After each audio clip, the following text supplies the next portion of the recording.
ગઈકાલે તારીખ 8 સપ્ટેમ્બરના રોજ વરિયાવી બજાર જો મેઘવાળ કોલોની ખાતે એક શ્રીજીના મંડપ ઉપર જો અમુક જો નાની ઉંમરના છોકરાઓ દ્વારા જો એના ઉપર જો પથ્થર મારવામાં આવેલા હતા. તાત્કાલિક જો બંદોબસ્ત ઉપર જો પોલીસ હાજર હતી. આ બધા લોકોને જો ડિટેન કરીને જો ત્યાં આપણા ચોકી ઉપર લઈ ગયા. પછી ચોકી ઉપર જો ફરિયાદ લેવાની તજવીજ ચાલુ કરવામાં આવી હતી. જે તે વખતે જો અમુક આપણા લોકો ભેગા થઈ ગયા જો અને એના પછી જો આ લોકો રજૂઆતો કરવાના ચાલુ કર્યા આરોપીઓના વિરુદ્ધમાં જોઈએ કે કાયદાકીય કડક પગલાં લેવામાં આવે. દરમિયાન આ કાર્યવાહી ચાલતી હતી ત્યારે જો આપણા આ પૂરા સમગ્ર વિસ્તાર દ્વારા અમારા કોમ્યુનલ સંવેદનશીલ વિસ્તારો છે ત્યાં જો આપણા મુસ્લિમ સમાજના જો લોકો ત્યાં ભેગા થઈને જોઈએ પછી તો આર્ગ્યુમેન્ટ થયા અને પથ્થર મારા જો ચાલુ કરે અને પછી પોલીસે આ ટોળાને વિખેરવા માટે જો કાર્યવાહી કરી જોઈએ. આમાં જો અમુક ટીયર ગેસના સીલ છોડવામાં આવેલા અને લાઠીચાર્જ કરીને ટોળાને વિખેરવામાં આવેલા. અને પછી જો આ સમગ્ર વિસ્તારમાં જો વધુ પોલીસ બધા અધિકારીઓ પહોંચીને જો crime branch team, SOG team, સ્થાનિક પોલીસની ટીમ સાથે જો કોમ્બિંગ કરેલ અને કોમ્બિંગમાં કુલ 28 જેટલા લોકોને જો ડિટેન કરવામાં આવેલા અત્યાર સુધી, જેના જો ધરપકડ ગુનાઓ દાખલ થયા. 3 ગુના દાખલ કરવામાં આવેલા અને આ લોકોને ધરપકડ કરવાની જો બી તજવીજ છે આ ચાલુ છે જો. અને જ્યારે આ ત્યાં જો અમારા કમાન્ડ એન્ડ કંટ્રોલ રૂમના સીસીટીવી કેમેરાથી આ એરિયા એકદમ કાફી સારી રીતે જો કવર્ડ એરિયા છે અને એના જો ફૂટેજીસના આધારે અને સાથોસાથ જો ઘણા બધા જો લોકોના મોબાઈલમાં જો વિડીયો લીધા હતા એના આધારે જો અને અમુક જો આપણે મીડિયાના મિત્રોના બી મદદથી જો જેટલા બી આપણે ફૂટેજીસ મળ્યા એના હિસાબથી અમે લોકો જો આરોપીઓનો જો શોધખોળ કરીને કોમ્બિંગ દરમિયાન પકડ્યા અને પછી પણ આગળ પણ એના ઇન્ટ્રોગેશનમાં જેટલા બીજા આરોપીઓ છે એના પકડવાની તજવીજ ચાલુ છે. અને જો 3 ગુનાઓ દાખલ કરવામાં આવેલા છે.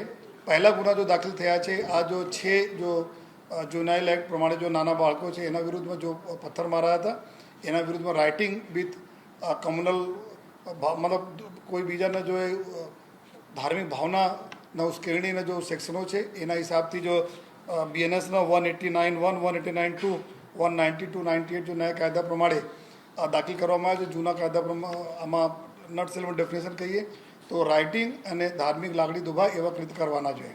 પછી બીજા જો ગુનાઓ સરકાર તરફે દાખલ કરવામાં આવે છે જેમાં ચોકીના પીએસઆઈ જો શ્રી રાઠોડ તરફથી કે ટોળાના વિરુદ્ધમાં કે જો ટોળા પથ્થર મારા અને પથ્થરમાં લોકોને બી ઇન્જરી થઈ છે અને પોલીસને બી ઇન્જરી થઈ છે એના હિસાબથી જો બીએનએસના સેક્શન જો નવા કાયદા પ્રમાણે બીએનએસ 109, 115(1), 189(1) વગેરે દાખલ કરવામાં આવેલ છે. જેમાં 307 ના કલમો છે. જૂનાગઢ પ્રમાણેમાં વાત કરીએ તો આપણા જો મૃત્યુ નિપજાય આ પ્રકારના કૃત્યોના કલમો છે. સાથોસાથ પોલીસના ઉપર જે એસોલ્ટના બી કલમો છે એમાં અને જો લોકોનો જો ગ્રીવિયસ ઇન્જરીઝ થઈ છે એના કલમો લગાડવામાં આવેલી છે જો અને જેમાં કુલ અત્યાર સુધી 28 જેટલા આરોપીઓના આપણે ડિટેન કરીને એના જો કાયદાકીય રીતે ધરપકડ કરવાની કાર્યવાહી ચાલુ છે.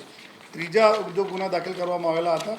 આ ગુના જો કતારગામ ગેટ જેના બોલે છે જો લાલ ગેટ પોલીસ સ્ટેશનમાં આવે છે.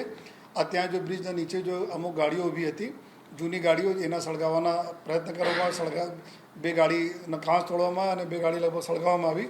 તો એના વિરુદ્ધમાં જો ટોળાઓ હતા ટોળા વિરુદ્ધમાં બી ફરિયાદ જો પોલીસ તરફે દાખલ કરવામાં આવી છે. આ જો બીએનએસનો જો કલમ 189(1), 189(2) એટલે મતલબ કે એના આર્સનિંગ કરવાના અને નુકસાન કરવાના કલમો હેઠળ જો આ ગુનાઓ દાખલ થયા છે. તમામ અલગ અલગ જો ટીમો અમે લોકો બનાવી છે જેમાં ક્રાઇમ બ્રાન્ચ, એસઓજી અને સ્થાનિક પોલીસના અલગ અલગ જો કરીબ 6 જેટલા ટીમો અમે બનાવી છે. જો તપાસ કરવાના આરોપીઓ જેટલા બી વોન્ટેડ આરોપીઓ અમારા છે એના શોધવાના, આરોપી પકડવાના એક ટીમ છે અમારી પૂરી ટેકનિકલની ટીમ. જો જેટલા બી ફૂટેજીસ છે એના અભ્યાસ કરીને જો એકદમ સાચા આરોપીઓ છે જે આમાં આ પ્રકારના માહોલ ખરાબ કરેલા છે એના જો અમે એના પકડવા માટે જો તજવીજ કરવા માટે આ ટેકનિકલ ટીમ કરશે અને પછી ક્રાઇમ બ્રાન્ચો અને એસઓજીની ટીમ આ લોકો જેટલા બી ગુનેગારો છે એના પકડવાની કામગીરી કરશે. અને અત્યારે સવારથી પૂરા બંદોબસ્ત બી છે. ગઈકાલ રાતે એમનો ડ્રોનનો બી ઉપયોગ ચાલુ છે. અત્યારે બી ડ્રોનના ઉપયોગથી પૂરા એરિયાના જો પૂરા સર્વેલન્સ કરવામાં આવી રહ્યા છે. સંપૂર્ણ શાંતિ છે એરિયામાં. પોલીસ ડિપ્લોયમેન્ટ છે. રાબેતા મુજબ લોકોનો લાઈફ ચાલે છે. અને જેટલા બી હું બધાને ખાતરી આપું છું કે જેટલા બી આમાં ગુનેગારો હતા, જેટલા બી લોકો આમાં સામેલ હતા, તમામ લોકોના ઉપર કડકના કડક પગલાં લેવામાં આવશે. અને સાથોસાથ આપને જાણકારી માટે ગઈકાલે કુલ 13 જેટલા કમ્પ્લેન અમારે 100 નંબર ઉપર આવી હતી. આ જ વિસ્તારના લઈને અને ઘણા બધા જો સોશિયલ મીડિયા પર અફવાઓ બારેમાં આવી હતી, એક પણ વાત સાચી નહીં હતી જો તો બધા લોકો અમુક લોકો બેઠા બેઠા બી અફવાઓ ફેલાવે છે. તો કોઈ બધા લોકો સે રિક્વેસ્ટ છે, કોઈ અફવા ઉપર આપ ધ્યાન નહીં આપો જોઈએ. આપના વિસ્તાર માટે અગર કોઈ પ્રશ્નો કોઈ અફવાના માધ્યમથી આવતા હોય તો આપ અહીંયાથી 100 નંબર ઉપર કોલ કરો અથવા જે તે આપણા પોલીસ સ્ટેશન યા ઘણા બધા પોલીસ ફોર્સ ડિપ્લોયડ છે ત્યાં વાત કરી શકો. લેકિન કોઈ બેઠા બેઠા જૂના વિડીયો કોઈને નાખે, જૂની સ્ટોરી લીખે અને આપ એને સર્ક્યુલેટ કરો, ફોરવર્ડ કરો, આ બી ગુનો બને છે. જેથી કોઈ પણ પ્રકારના અફવા માનવા જરૂર નથી. આપણા સુરત ખૂબ કોમી શાંતિ ધરાવતા જો આપણા શહેર છે, કોમી શાંતિ જળવાય આ પ્રકાર બધા લોકો સામે વિનંતી કરીએ છીએ. તહેવારોનો સિઝનો છે અને જેટલા લોકો જો કોમી એકલાસના વાતાવરણ ડિસ્ટર્બ કરવાની કોશિશ કરે છે એના પોલીસ હમણાં કાયદાકીય રીતે જો એમાં પગલાં લઈશું. સર, આ સંપૂર્ણપણે પ્રી પ્લાન લાગે છે કારણ કે જે રીતે પોલીસ ગઈ હતી સમગ્ર વિસ્તારમાં પથ્થરો જોવા મળ્યા હતા. આમાં આ બાળકોનો જો અમે જોઈએ તો આ લોકો જો જે એના ઘર લગભગ કરી 1.5 કિલોમીટર દૂર વિસ્તારના રહેવાવાળા બાળકો છે. તો એટલા દૂર આવીને જો હવે વરિયાવી જો આપણા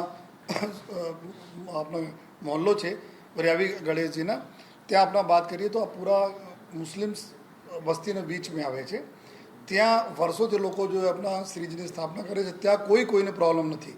બંને સમાજ ખૂબ હળી મળીને રહે છે. ગઈકાલે પણ જો કોઈ પ્રત્યાઘાત ત્યાં નહીં હતા જોઈએ, પરંતુ એટલા દૂરથી આવીને 1.5 કિલોમીટર દૂરથી આવીને અહીંયા જો સડી કરીને જાય એના મતલબ પૂરા અમારા આ જ દિશામાં અમે તપાસ કરીએ છીએ કે એના પાછળ કોણ ધોરીમાર્ગ છે કોના જોઈએ અને કોણ છે. એના માટે એના વાલીઓને બી અમે અત્યારે ડિટેન કર્યા છીએ અને આ પૂછપરછ અમારી ચાલુ છે.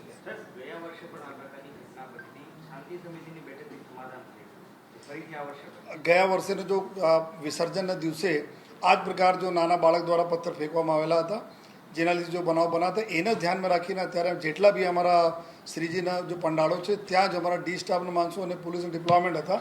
એના જ હિસાબથી અમારા લોકોનો વોચ હતા કે કોઈ આ વર્ષે કોઈ બદમાશી કરે તો કોઈ અમે લોકો તાત્કાલિક એના ઝડપી અને ઘણા બધા શાંતિ સમિતિની મિટિંગો થઈ અને લોકો બી ખૂબ સારી રીતે ત્યાં સ્થાપનામાં કોઈ દિક્કત નહીં. લેકિન આ બધા 1 કિલોમીટર દૂર આવીને ત્યાં ફેંકીને જો ચાલતા રિક્ષામાં ફેંકીને ગયા જોઈએ, ચાલતા રિક્ષાને જો પથ્થર જો ફેંકીને ગયા જોઈએ તો એના માટે જો પાછળ શું ઈરાદો છે, કોણ છે, કારણ શું છે કરવાના અને એના માટે અમે લોકો પકડ્યા પછી ફરિયાદીને તાત્કાલિક લઈને ચોકી ઉપર ગયા કે અત્યારે ગુના દાખલ કરાવો. તમે કોઈ સમાધાનની પ્રક્રિયામાં જવાના નથી. ગયા વર્ષે બી થયા હતા તો અમે તાત્કાલિક ગુના દાખલ કર્યા. આ જ પ્રક્રિયા દરમિયાન આ બધા બનાવ બનેલા છે.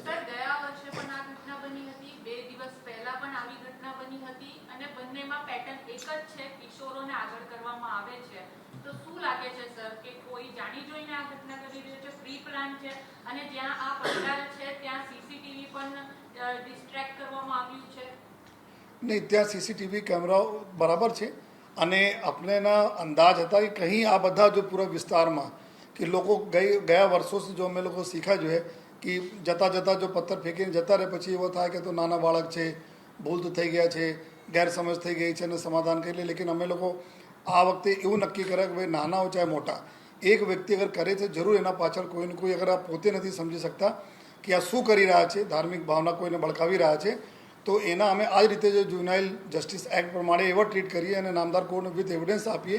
એના જ આશયથી એના અમે લોકો આ વખતે બિલકુલ ગુના દાખલ કરીને આગળની કાર્યવાહી કરવા માટે પૂરી કાર્યવાહી કરવામાં આવતી હતી અને ગુના એના માટે દાખલ કર્યા કે આ લોકોના સબક મળે, એના પેરેન્ટ્સને બી મળે જોઈએ કે આ પ્રકાર આપણે બાળકોને તમે કંટ્રોલ નથી કરતા. પછી એના આગળ ધરીને કે નાના બાળકો છે અને ગેરસમજ થઈ ગઈ હશે, જવા દો જોઈએ આ પ્રકાર કરીને તો અમે મોટા સ્વરૂપ આપવામાં આવે છે.